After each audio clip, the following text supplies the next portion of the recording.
I'm going to do a quick walkthrough of this deck called the Hermetic Tarot. I bought it a long time ago. It's one of my favorite decks that I barely use here online. I usually do a lot of private readings with this deck or even for myself, but I thought, I'm going to share it because I really enjoy it. So it comes from US Game Systems Incorporated. This is the box. It comes in a typical normal box, right? It costs how much? I didn't say, but I'm going to guess around $20 or something like that. I bought it off of them a long time ago. And I would tell you to get it now because if they stop making it, you're going to regret it. It's a beautiful deck. The guidebook is also, pretty cool. It's like a little chapbook, but it's thicker than normal for a chapbook. And it goes into details about what the deck's about, what the different numbers mean. Like, for an example, if you see a number 1, it talks about that the ace rules the North Pole. It pertains to Keter, which is on the tree of life.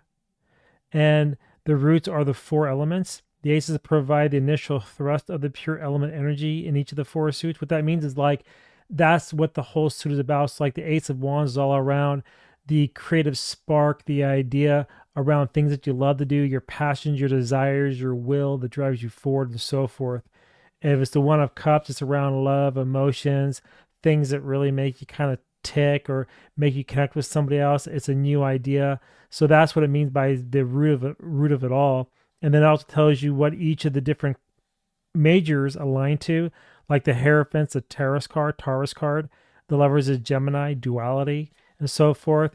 And then it goes into the different cards with a little bit of meaning in them as well. So I definitely would recommend reading this booklet because I think it'd be very valuable with this deck. The core cards also, and they have any spreads in here? Let's see, any spreads? Yeah, they do. They have this one called the Celtic Cross. So yeah, pretty typical, pretty standard, but let's see anything else. No, they don't. But at least they tell you how to use the Celtic Cross, what the positions mean for them. I read it where you have the one on the cross is the theme of something's blocker or something to be mindful of, and then the card over here is like what brought you to this. The card over here is the future state. Above it is the things that are known. Below is the things that are in the subconscious or things that are hidden. Then you start coming up the tree. They have it a little bit different though. They use it as 6 is it? What do they use 6 as? 7. Okay, 7. They use 7 as the attitude within the circumstances surrounding him or the attempts to place things in a power perspective. When I look at the 7, I look at it more like also self-reflection or desires. If it's about somebody else, it could be desires of what they want on you or their will towards you and so forth. The 8, 9, 10, etc., etc. Maybe I'll do a Celtic Cross tutorial. I don't know. If you would like that, let me know in the comments. I'd like to hear that. And here are the cards. The quality is actually really nice. These are filler cards. I use these for the front and the back of the deck to protect them, but they're really nice. They're thick. They got a little covering. So these cards will last you a really long time if you take care of them. And we'll start off with the major arcana. I'm going to drop the camera down to get a little bit tight here rather than being so far away. So give me a second here while I drop it down. All right. So we have the foolish man, the spirit of ether. That's interesting. That's the 5th element. Notice too on this deck that they give you the Hebrew alphabet there. That's the Aleph. And what the Aleph is about, Aleph, is it has 2 yods and a vav. The vav is the center line and the yods are the up and bottom characters.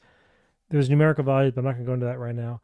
What this represents up here is that this line connects the lower world there with the upper world there. So when you see this letter in a word, it always represents a divine spark of some time or a divinity. So with this card is showing you that the fool can do things because he has the divine nature or the divine spark on his side, and therefore there's no fear because he knows that no matter what happens, things are going to be okay. That's how I read that when I see this card with that letter. Number 0 because you can't define the divine. There's no number to even associate with it. All right. The magician. Also, the magician, see there, that letter bet. It means like it's a house or something that contains something, and the magician contains all things, all elements to create. it gets really deep really quick. But that's the Magician, High Priestess, Empress, the Emperor, the Hierophant, the Lovers. It's an interesting card. The Chariot,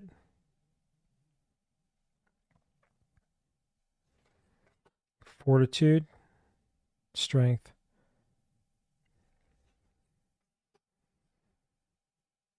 the Hermit. That's the Yod. Remember we saw in the Aleph letter? The Wheel of Fortune, the Kaf, the 10, Cycle, Justice, Lamed. That's interesting too. Hangman,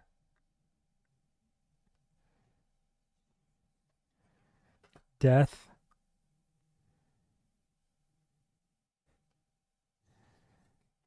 Temperance, the Devil,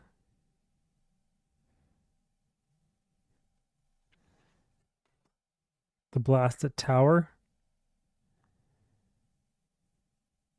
Pay. Almost like saying shut your mouth or I'm going to shut it for you.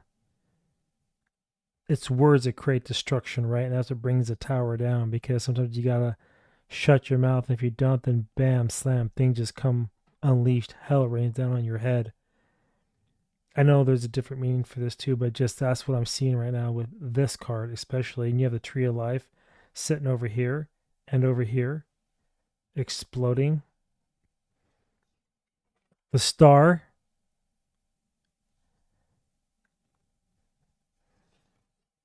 the Moon,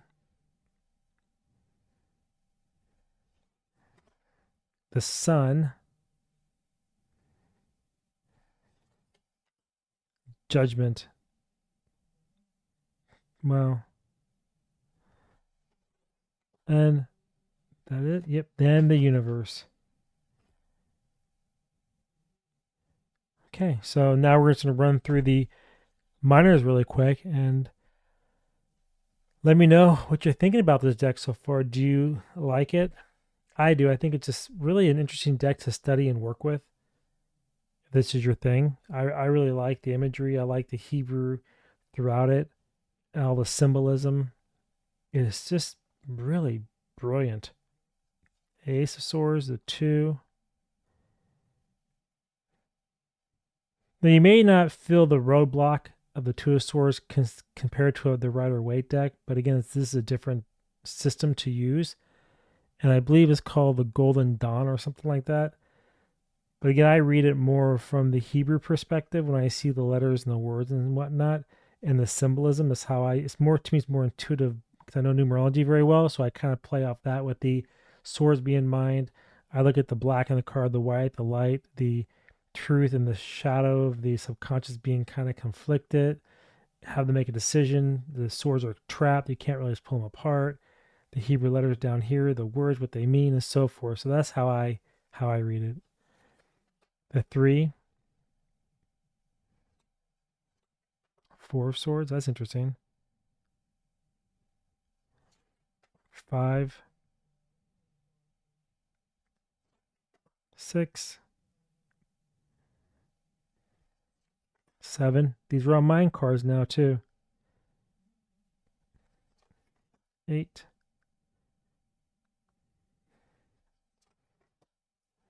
Interesting. 9. Yeah, it does feel kind of cruel, doesn't it, that card? Or 10 feels like. Yeah, that feels pretty dark.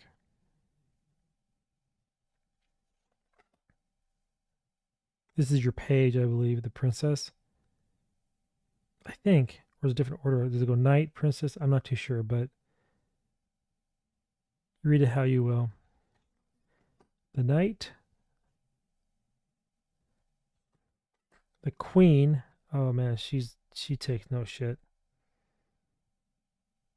Well, off with the head. She takes no nonsense. And then the king.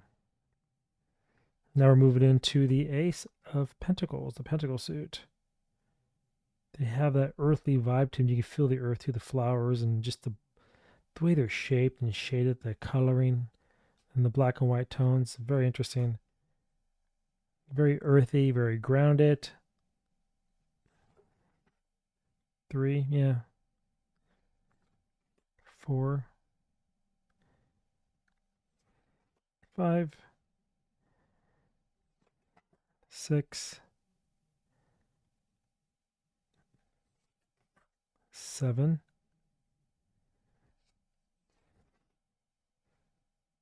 8,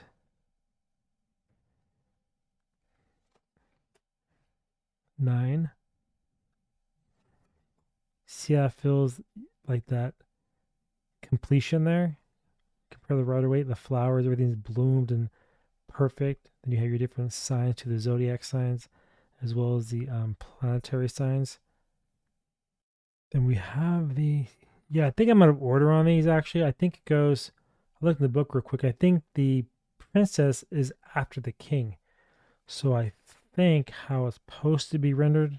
Again, I'm not an expert with this deck. I just like reading with it, but I probably should really study a little bit heavier to really understand it better because this is a really cool deck. So it goes the knight, then the queen, then the king. That's a wild king card. And then the princess. Interesting. Now we're on the wands. 2, 3, 4,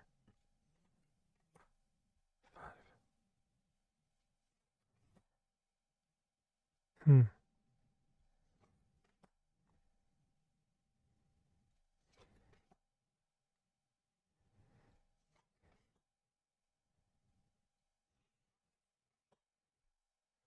10 of wands.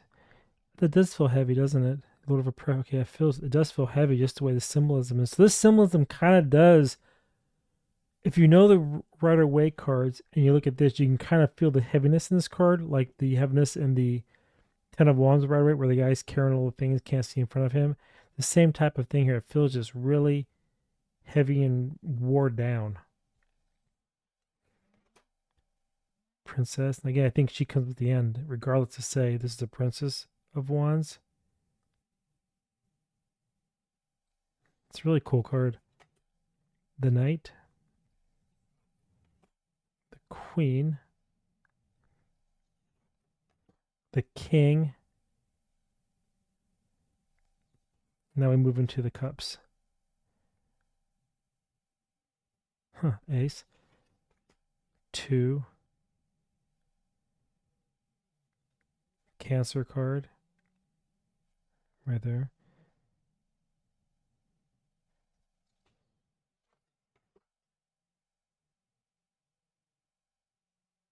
Huh. 4. Yep. You can feel the sadness in that card, the heaviness of it with all the black symbols.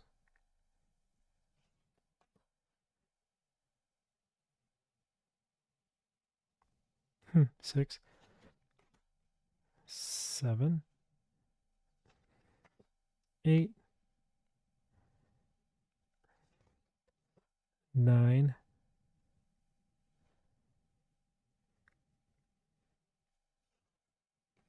10.